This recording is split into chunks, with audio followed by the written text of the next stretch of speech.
ఈ దేశంలో కోర్టులలో, న్యాయస్థానాల్లో నల్ల కోట్లు వేసుకొని న్యాయవాదులు కనిపిస్తూ ఉంటారు కదా! అలాంటి న్యాయవాదుల్లో 40% అంటే ప్రతి 100లో 40 మందే అంట. 40% ఫేక్ న్యాయవాదులట. ఆ! ఈ మాట నేనో, మీరో, ఇంకొకరో చెప్పడం కాదు. స్వయాన bar council of India chairman, ఆయన సీనియర్ న్యాయవాది కూడా మన్నన్ కుమార్ మిశ్రా. ఆయన చేసినటువంటి సంచలన వ్యాఖ్య దేశవ్యాప్తంగా తీవ్ర విమర్శలకు, తీవ్ర చర్చకు కూడా కారణమైంది. Bar council of India chairman చేసినటువంటి ప్రకటన 40% మంది న్యాయవాదులు ఫేక్ అట. ఫేక్ ఏంది? ఎక్కడో సర్టిఫికెట్లు కొనక్కొచ్చుకున్నారట. కొందరు సర్టిఫికెట్లు ఎడిట్ చేసుకున్నారట. వీళ్ళు న్యాయవాదులుగా చలామణి అవుతూ ఉన్నారట. ఒక్కసారిగా స్టన్ అయిపోయారు. సర్టిఫికెట్లు కొనక్కొచ్చుకున్నారా? ఈ దేశంలో వ్యవస్థలు ఏం చేస్తూ ఉన్నాయి? కొనక్కొచ్చుకున్న సర్టిఫికెట్లు, ఎడిట్ చేసిన సర్టిఫికెట్లు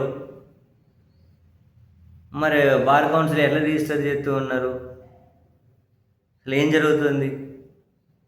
న్యాయస్థానాల్లో వాదనలు వినిపించే న్యాయవాదులే దొంగ సర్టిఫికెట్లు కొనుక్కుంటున్నారా? బార్ కౌన్సిల్ ఆఫ్ ఇండియా చైర్మన్కి విషయం తెలుసా? మరి ఏం చర్యలు ఏం తీసుకోవడం లేదా?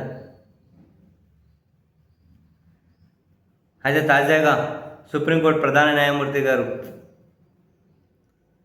బొద్దింకలు అన్నారు కదా నిరుద్యోగ యువతను, ఈ దేశంలో నిరుద్యోగ యువతను కదా, మొత్తం మీద యువతను. సో దాంట్లో ఆయన ఎందుకు అట్లా అన్నారంటే 40% మంది ఫేక్ న్యాయవాదులు ఉన్నారు, ఫేక్ సర్టిఫికెట్లు తెచ్చుకొని న్యాయవాదులుగా ప్రాక్టీస్ చేస్తున్నారు అని వాళ్ళను దృష్టిలో పెట్టుకొని అన్నారు. అందరినీ అనడం లేదు అని బార్ కౌన్సిల్ ఆఫ్ ఇండియా వివరణ ఇచ్చుకుంటూ ఈ చైర్మన్ గారు 40% మంది సర్టిఫికేట్లు కొనకొచ్చుకొని ఫేక్ ఎడిటింగ్లు చేసుకొని న్యాయవాదులుగా ప్రాక్టీస్ చేస్తున్నారు న్యాయస్థానంలో అంటూ ఉన్నారు. 100లో 40% అంటే ప్రతి 10 మందిలో 4 ఇలాగే ఉన్నారా? అయినా కూడా ఇంత విచ్చలవిడిగా ఫేక్ సర్టిఫికేట్లతో అమ్ముతూ ఉన్నారా దేశంలో? ఇంత విచ్చలవిడిగా ఫేక్ సర్టిఫికేట్లు అమ్ముతూ ఉన్నారా? ఏమేమి ఫేక్ సర్టిఫికేట్లు అమ్ముతున్నారు? ఇన్ని అమ్ముతూ ఉంటే వ్యవస్థలు ఏం చేస్తున్నాయి? వాటిని కంట్రోల్ చేయట్లేదా?